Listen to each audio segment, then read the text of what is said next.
If you're wondering what kind of citrus this is, you might actually know. This fruit comes from the Kaffir lime tree. Kaffir lime trees are generally grown for the leaves.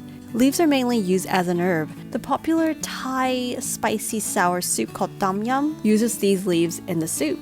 Although you can use these leaves as you would with bay leaves, the fruits are also edible. You can make sauces with it, or I'm going to be making shampoo today. Let's chop these fruits up and then put it in a pot with a little bit of water, not so much, just enough so that it won't burn. And we're just going to cook this down until it softens. Now I'm going to put it in a blender and puree. You can add a little bit more water if it's too thick for the blender to run.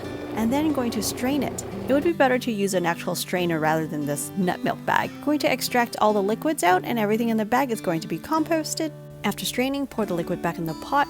In low heat, you're going to stir until it thickens. Pour it in a jar and refrigerate. And it should be good for about a couple of weeks. But what I ended up doing is to bring it on a trip with me. Welcome to Vietnam. This is the Kaffir lime that I brought from home. So the Kaffir lime, these are usually used in cooking, but when it comes to the fruits, it's more like a medicinal use. So traditionally, the Thai would make the fruits into a shampoo. But today I thought I would just try it out and use it on my whole body, my hair and my body.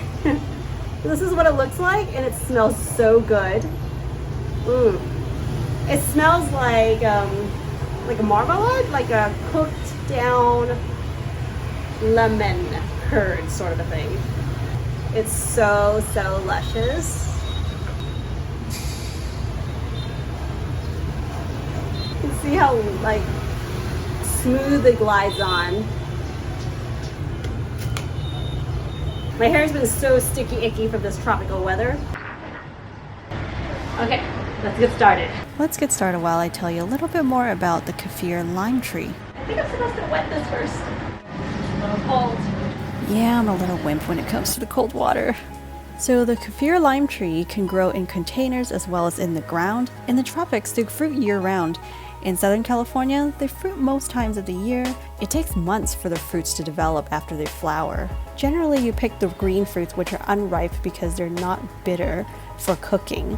And for cleaning, you can use the yellow ones. Surprisingly, this is very conditioning.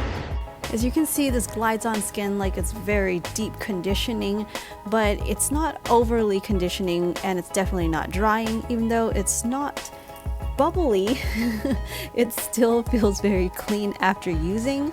And what's nice is it doesn't really burn my eyes when I got close to it. But if you've never tried this, be careful when you're working around your face and your eyes especially. If you ever come across this fruit, try out the shampoo and let me know how it goes. This tree is quite difficult to find in California now. So thank you, Sue, for picking the fruits off your tree so that I can share this video with all of you. That was so refreshing. Thank you so much for joining me. It was so much fun trying out this shampoo in the tropics. I'll see you in the next one.